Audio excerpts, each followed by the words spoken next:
제가 성경 한 절을 빼먹는 실수를 범했습니다. 죄송합니다. 오늘은 대림절 네 번째 주일이고 우리가 네 자로의 촛불에 점화를 했습니다. 저와 여러분들의 마음에도 저 촛불 같은 희망이 밝혀지기를 주님의 이름으로 축원합니다. 우리가 세상을 살다 보면 내 뜻대로 안 되는 것들이 많이 있지요. 행복도 내 뜻대로 이루어지지 않습니다. 또 옛날에는 행복했던 일들이 지금 행복하지 않은 것들이 너무나 많이 있습니다. 저는 어린 시절에 추석이나 이제 설날이 돌아오면 그렇게 기뻤습니다. 왜냐하면 거의 한 달 전부터 어머니가 엿을 구우고 또 강정을 만들고 먹을 것도 풍부하게 만들었지만 저희 집이 손님이 많이 왔기 때문에 손님이 오면 주머니가 차곡차곡 쌓여지는 분위기에 명절이 되면 너무나 좋았습니다. 그래서 명절을 기다리는 일주일 잠을 설치기도 했던 기억이 지금도 있습니다. 그런데 그렇게 기뻐했던 순간도 명절 당일날 대부분이 끝나버리고 말지요. 그런데 이렇게 기뻐했던 명절이 지금 되면 아이고 명절이 또 돌아오네. 벌써 마음의 생각이 바뀌어 있는 제 자신을 보게 됩니다. 어제 결혼식을 갔다 왔는데 결혼식을 하는 사람들 결혼 당일보다 결혼을 준비하는 가정이 얼마나 기쁘고 행복했겠습니까? 결혼을 준비하는 우리 허진성 전도사님의 모습을 봤을 때 너무나 좋아서 그 웃음을 주체하지 못하는 그런 모습을 보면서 야 얼마나 행복하면 저럴까. 조금 있으면 이제 전쟁터로 변할 텐데 이런 마음도 갖고 있었습니다. 결혼 준비하는 가정이 결혼식보다 더 행복하고 더 기쁜 것이 사실인 것 같습니다. 또 금식을 하다 보면 먹고 싶은 게 왜 그렇게 많은지요. 금식을 해서 3일을 지나면요 온갖 먹고 싶은 것밖에 생각이 안 납니다. 머릿속에 떠오르는 것. 그래서 언젠가는 금식할 때 먹고 싶은 것들을 명단으로 적었던 적도 있었습니다. 그런데 또 막상 금식이 끝나고 먹어보면 또 그게 그거더라는 거예요. 그만큼 우리가 기다림을 갖고 있다는 것은 우리에게 중요한 것이죠.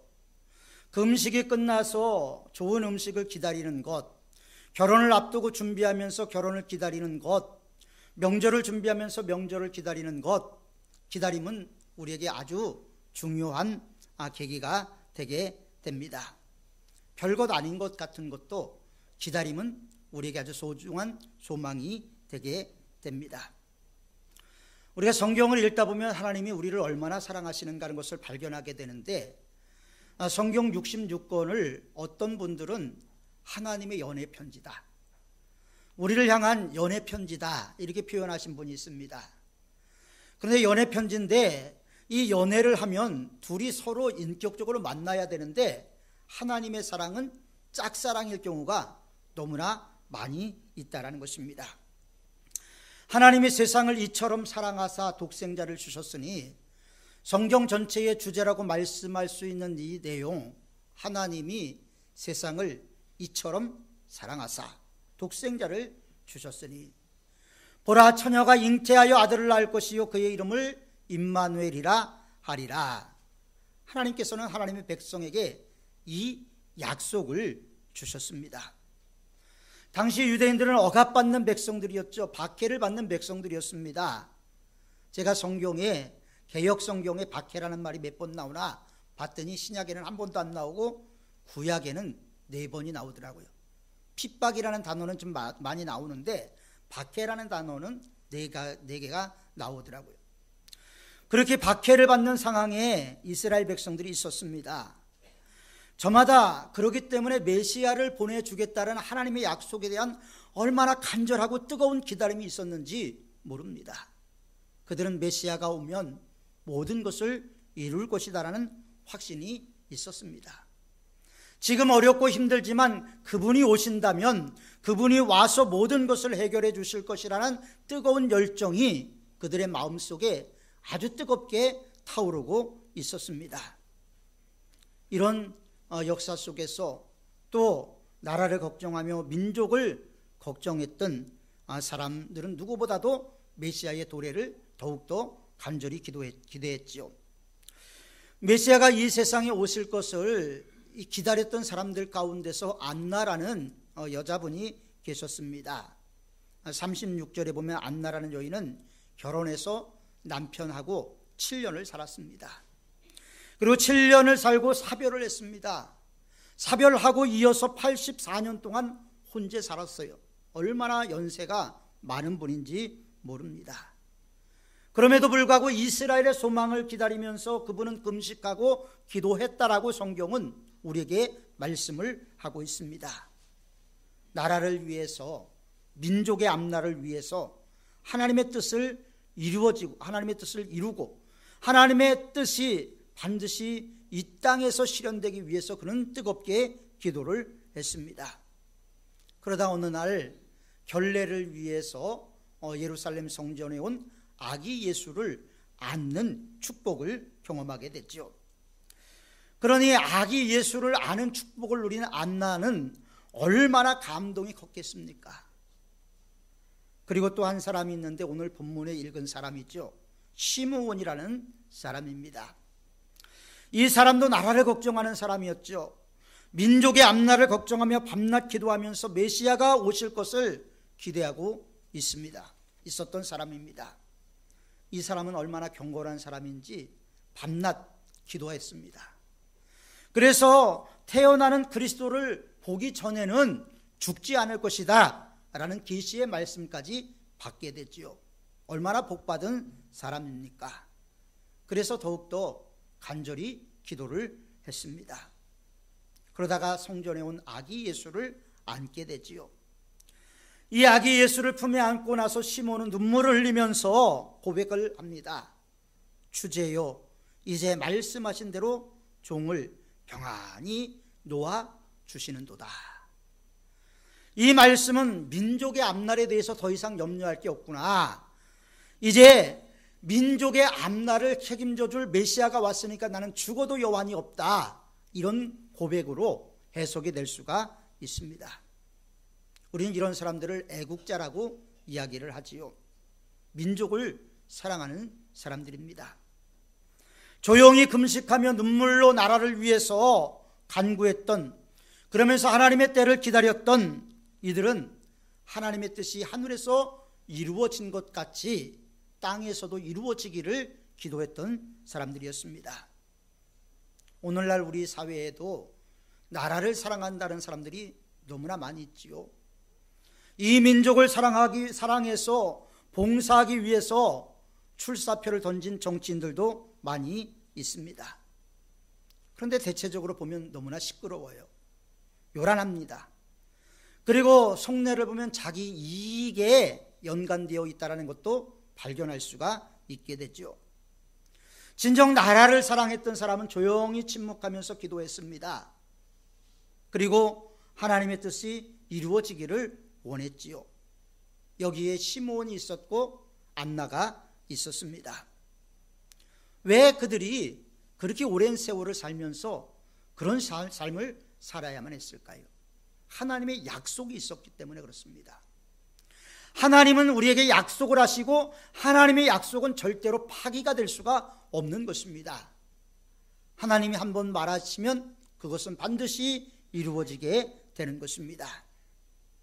하나님이 세상을 이처럼 사랑하사 독생자를 주셨으니 보라, 처녀가 잉태하여 아들을 낳을 것이요 그의 이름을 임마누엘이라 하리라.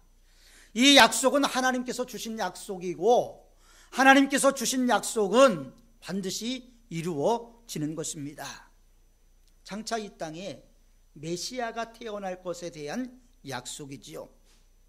그 메시아가 탄생하면 높은 곳이 낮아지고 억눌린 민족이 자유를 누리게 되고 어린 양이 이리들과 함께 뛰어놀고 아이들이 독사굴에 손을 넣어도 물지를 않는 그런 나라가 이루어질 것이다라고 성경은 우리에게 말씀을 하고 있죠.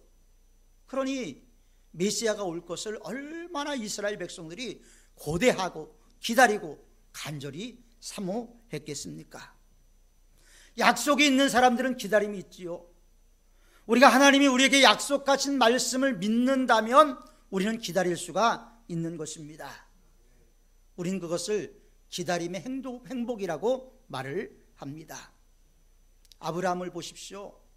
가도 황무지밖에 보이는 것이 없었습니다. 그럼에도 불구하고 문화가 발달되고 과학이 발달됐던 갈대아 우르를 하나님의 명령을 따라서 그는 떠나게 됩니다. 하란을 걸쳐서 이제 가나안 땅에 들어오게 됩니다. 바라보면 자기의 고향만큼 좋은 것이 없어요. 그럼에도 불구하고 아브라함이 왜 떠났습니까? 약속을 믿고 떠났다라는 것입니다. 꿈이 있기 때문에 하나님이 말씀하시니까 떠날 수가 있게 된 것이죠. 우리가 신앙생활하면서 자주 범하는 죄가 있습니다. 찬양을 하지요. 주님 말씀하시면 내가 나가리라. 주님 뜻이 아니면 내가 멈춰서리라. 그런데 우리는 하나님의 음성을 듣는데 민감하지 못하다 보니까 주님이 언제 말씀하시는지 모르고 주님이 언제 명령하시는지 모르니까 주님이 멈추라 그래도 나가고 주님이 가라 그러면 멈춰 있고 이런 어긋난 신앙생활을 하고 있는 모습이 종종 발견이 되게 되는 것입니다. 그래서 참다운 신앙생활이라는 것은 하나님과 나와의 관계에 있는 거죠. 하나님과 나와의 관계에서 내가 하나님을 어떤 하나님으로 바라보느냐가 우리 믿음의 결정을 이루게 되는 것입니다. 하나님께서 엘리야에게 갈멜산에서 대결을 하라고 말씀하셨을 때 엘리야는 그곳에 반드시 하나님의 불이 임할 것이라는 확실한 믿음과 소망이 있었기 때문에 고랑을 파괴하고 그곳에 물을 붓게 한 것이죠. 인간적인 생각을 철저하게 통제해버렸습니다. 마지막 이게 아니면 이 방법을 써볼까? 잔머리를 굴리지 못하도록 엘리야는 스스로 모든 것을 차단해버리고 하나님께 간절히 기도했어요. 그때 하늘로부터 불이 임해서 그 엘리야의 제단에 제물을 다 태운 것을 볼 수가 있게 됩니다. 우리가 요셉의 삶을 보십시오. 요셉의 삶이 어땠습니까? 17세에 애굽의 노예로 팔려갔습니다. 한참 민감한 나이 아닙니까? 애굽에 팔려갔어요. 언어가 다르고 문화가 다르고 환경이 달랐어요. 요셉은 늘 아버지의 사랑을 받아서 채색 옷을 입히며 아주 집안에서 사랑을 받던 자녀였는데 그렇게 멀리 가본 적도 없었습니다. 그럼에도 불구하고 요셉이 잃어버리지 않은 것은 꿈을 잃어버리지 않았어요. 꿈, 하나님이 주신 꿈, 비전을 잃어버리지 않았습니다. 하나님이 주신 것이 현실로 이루어질 것이라는 것을 믿었습니다. 믿었기 때문에 그는 애굽에서 종살이를 하면서도 하나님 앞에서 부끄러움이 없는 삶을 살려고 아주 철저하게 몸부림치는 삶을 살았습니다. 농부가 씨를 뿌리면 반드시 싹이 나게 되고 싹이 난 것을 보면서 또 꽃이 피는 것을 보면서 행복하듯이 하나님의 약속을 기다리는 사람은 행복할 수가 있는 것입니다. 기다림이 있는 사람은 주어진 고난도 잘 극복할 수 있는 힘이 마음속에서 생겨나죠. 근데 약속이 없어. 하나님이 주신 소망이 내 안에 확실히 뿌리를 내리지 못하면 하나님 따로 나 따로 이런 믿음 생활이 되게 됩니다. 그러면 그곳에 하나님이 역사하실 수도 없고 하나님께서 함께 하실 수도 없다는 것을 우리는 분명히 알게 되지요. 그때부터 하나님께 맡기는 삶은 끊어지게 됩니다. 그때부터 내가 내 인생의 주인이 되게 되지요. 우리가 오늘 고난 가운데서 이 세상을 살아갈 수도 있습니다. 소망을 잃어버리고 살아갈 수도 있습니다. 그러나 하나님과의 관계에서의 단절이 되면 모든 것을 잃어버리고 마는 것이죠. 이스라엘 백성들은 역사적으로 소망을 찾기 참 어려운 민족입니다. 그럼에도 불구하고 로마 사람들 앞에서 자존심을 세우며 살아갈 수 있었던 것은 하나님의 약속이 있었기 때문에 그래요. 여러분, 교회도 교회의 경쟁력이 무엇입니까? 재정입니까? 숫자입니까? 물론 그것도 중요한 거지요. 그러나 교회의 경쟁력이라는 것은 성도 한 사람 한 사람이 얼마나 거듭난 삶을 살고 얼마나 중생한 가운데서 하나님의 형상을 닮아가고 일상의 삶 속에서 얼마나 예수님을 24시간 묵상하는 그 지경이 넓어지느냐에 따라서 결정이 되게 되는 것입니다. 그곳에 하나님이 역사하는 거예요. 그곳에 하나님이 임재하실 수가 있게 되는 것입니다. 여러분, 우리가 가진 것 없어도 마지막 소망을 잃어버리면 우리는 모든 것을 잃어버리고 마는 것이에요. 그렇기 때문에 신앙생활은 저절로 이루어지는 게 아니에요. 끊임없는 훈련입니다. 훈련이라는 게 좋습니까? 힘들고 어렵잖아요. 훈련은 저절로 되어지는 것이 아니고 끊임없는 노력과 헌신과 시간과 모든 걸 바쳐야지 이루어지는 거예요. 그래야지 강한 그리스도인이 될 수가 있는 겁니다. 이스라엘 사람들이 바벨론의 포로가 돼서 자유를 얻고 돌아오면서 그들이 노래 부른 노래가 있어요. 울며 씨를 뿌리는 자는 기쁨으로 단을 거두리로다. 울면서 씨를 뿌리는 것이 없으면 기쁨으로 단을 걷는 것도 없다라는 것입니다. 약속이 있는 사람에게만 주어지는 것이죠. 우리는 이 약속을 축복이라고 이야기를 합니다. 내가 예수님 믿어서 구원받지만 우리가 예수님 믿는 순간 구원받은 것으로부터 시작돼서 우리의 구원의 완성을 향해서 나아가는 거예요. 그것은 뭐냐면 날마다 그리스도를 닮아가는 거예요. 내 안에 세상 욕망 가득했던 것이 하나둘 사라지고 예수 그리스도의 형상이 내 안에 조금씩 이루어지는 거예요. 여러분, 많이 배워서 되는 게 아니에요. 오히려 예수님을 닮아가는 데는 못 배운 사람들이 더 뜨겁고질 수도 있습니다. 왜냐하면 이것 째고 저것 째다 보면 신앙 성장은 절대 이루어지지 않기 때문이죠. 이 세상에서 가장 불행한 사람은요, 소망이 없는 사람입니다. 소망이 없는 사람들은요, 기다림도 없습니다. 약속이 없으니까 현실에 안주를 하게 돼요. 현실에 안주를 합니다. 현실에서 머물러서 그곳에서 자기의 자존심만 키우게 되는 거죠. 하나님의 영광, 하나님의 형상을 이루어감, 이것은 없는 거예요. 그런 사람에게 내 인생의 주인이 하나님이십니다, 주재권을 하나님께 내어드린다, 더더욱 어렵지요. 시몬과 안나를 보십시오. 그들은 이스라엘의 소망을 기다리며 꾸준히 기다렸던 사람들이었음을 보게 됩니다. 당시의 로마 치하에서 독립은 불가능하다고 생각을 했어요. 여러분, 소망이라는 것을 잃어버리면요, 사람이 얼마나 추해지는지 모릅니다. 사케오를 보십시오. 사케오가 어땠습니까? 현실주의자였어요. 미래 하나님 나라 아예 필요 없어. 현실이 중요해. 현재만 있는 거예요, 현재만. 그래서 그는 나라가 로마로부터 독립된다는 생각을 갖지 못했습니다. 그래서 동족도 없고 민족도 없어져 버리고 말았지요. 오히려 동족을 무자비하게 착취를 해서 자기 주머니를 채우기 시작을 했습니다. 그래서 사케오는 동족으로부터 미움을 받게 됐지요. 여러분, 우리나라도 친일파들이 처음부터 친일파가 됐던 건 아닙니다. 간망을 했어요. 일본이 대동아 전쟁에서 이길 것인가 질 것인가 간망을 했어요.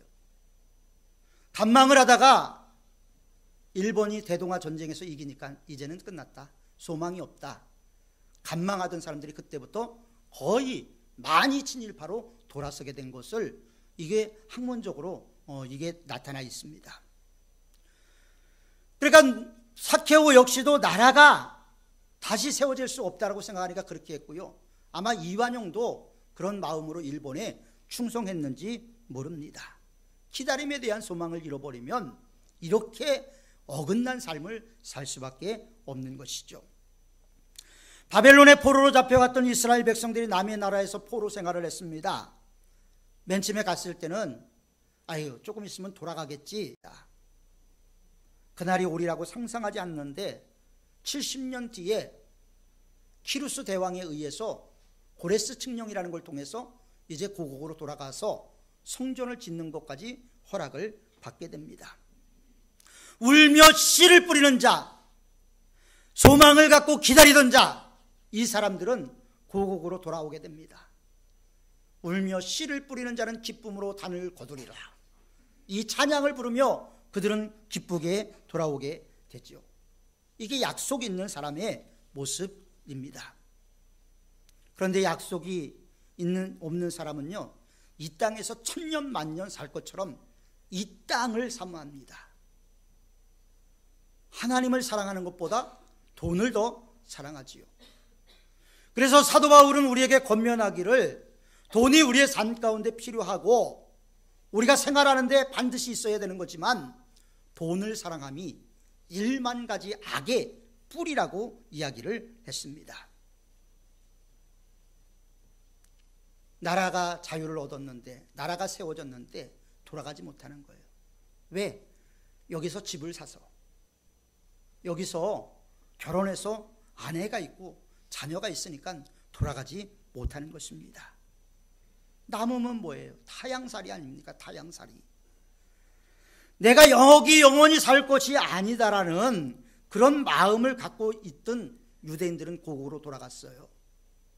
그런데 타향살이하는 유대인들은 나중에 디아스포라라는 이름으로 불려지게 됩니다. 흩어진 유대인이다, 이렇게 명명해서 디아스포라, 이렇게 이야기를 하게 됩니다.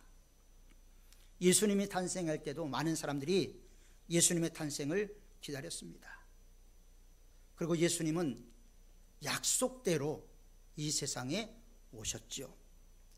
그러면 예수님이 어느 날 아무 경고도 없이 이 땅에 오셨을까요? 아니에요. 예수님이 오시는 증거들은 많이 있었습니다. 천군 천사들이 합창이 있었습니다. 하늘에 별이 있었습니다. 그리고 천사들이 나타나서 목자들에게 이야기를 했습니다. 얼마나 요란스러웠는지 모릅니다. 그런데 예루살렘과 베들레헴만 조용했어요. 기다림이 없는 사람은요, 요란합니다.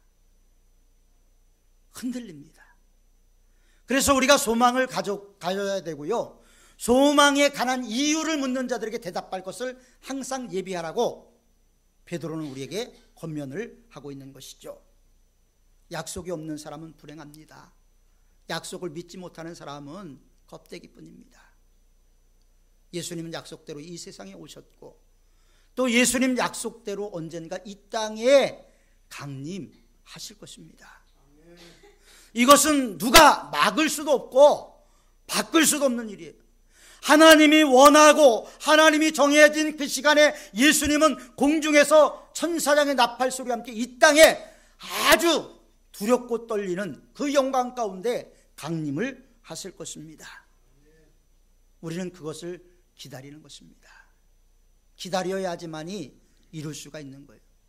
기다림이 없이 이 세상에 분주하다가 주님 앞에 부끄러운 모습으로 쓴다라면 얼마나 안타깝겠습니까? 저는 가끔 그런 생각을 합니다. 내가 좀 성경 읽을 때 예수님 다시 오셨으면 좋겠다. 설교 준비할 때 다시 오셨으면 좋겠다. 우리가 예배 드릴 때 예수님 다시 오시면 얼마나 좋을까. 부끄럽지 않은 모습으로 예수님을 만나기 위해서는 기다림을 갖고 예수님의 임재 가운데 있어야 되는 거예요. 예수님이 내 안에 있어야 되는 거예요. 예수님이 진정 내 안에 계시지 않으면 우리가 구원받았다고 스스로 생각하는 것이 자기 체면일 수도 있습니다. 진정한 구원은 내 안에 계신 예수님께서 감동을 주시고 은혜를 주셔서 입으로 고백하게 되는 거죠. 마음으로 믿고 입으로 시인해서 구원에 이르게 되는 것입니다. 우리 모두 소망을 잃지 않았으면 좋겠습니다. 주님 다시 오십니다. 여러분, 이 세상 얼마나 힘들게 사십니까? 그런데 예수님이 다시 오지 않는다면 얼마나 우리는 불행한 사람이겠습니까? 다시 오시기 때문에 우리에게 소망이 있는 것이고, 다시 오시기 때문에 하나님께 충성하는 것이고, 다시 오시기 때문에 예수님께 나의 삶을 내어 드리는 것입니다. 이제 내일부터 특별 새벽 기도회가 있습니다. 여러분들에게 이미 순서지를 나누어 드렸습니다. 설교 본문을 나눠드렸어요. 여러분들이 한번 본문을 읽고 오면 은혜가 되겠지요. 진정 우리가 예수님과 함께하는 것은 무엇인가? 진짜 나는 예수님 믿는 게 맞나? 우리가 확인해야 되는 거죠. 그래서 예수님과 나가 하나로 묶여져서 그리스도 예수로 행하는 우리가 될 수 있도록 우리가 이 대림절 기간과 또 특별 새벽 기도를 통해서 하나님 앞에 결박되어지는 그런 은혜가 있기를 바랍니다. 사도 바울은 얘기를 했습니다. 갈라디아서 2장 20절, 내가 그리스도와 함께 십자가에 못 박혔나니 그런즉 이제는 내가 사는 것이 아니요 내 안에 그리스도께서 사시는 것이라. 여러분 안에 여러분이 살아있는 것이 아니라 그리스도 예수께서 살아있는 그런 축복된 삶을 살아가는 우리 모든 사문의 성도들이 되시길 주님의 이름으로 축원합니다. 기도하겠습니다. 하나님, 진정 우리가 신앙생활을 하면서 우리가 얼마나 예수님과 함께하는 삶을 살았는지, 우리가 하루 24시간을 보내면서 예수님을 기억하는 시간은 얼마나 있었는지 우리 자신들을 이 대림절 기간에 되돌아보게 하시고 늘 예수님 때문에 기뻐하고 예수님 때문에 행복할 수 있는 저희들이 될 수 있도록 은혜를 더하여 주옵소서. 하나님, 진정 저희들에게 갈급함이 있습니다. 목마름이 있습니다. 주님 한 분만으로 만족하길 원합니다. 이 세상 것에 더 이상 목마르지 않게 하시고 하나님이 주시는 은혜와 축복 때문에 기뻐하고 감격하고 감동하는 저희들이 될 수 있도록 저희들의 삶을 이 대림절 기간에 주님 앞에 온전히 내려놓고 주님만 바라볼 수 있도록 도와주옵소서. 예수님의 이름으로 기도하옵나이다. 아멘.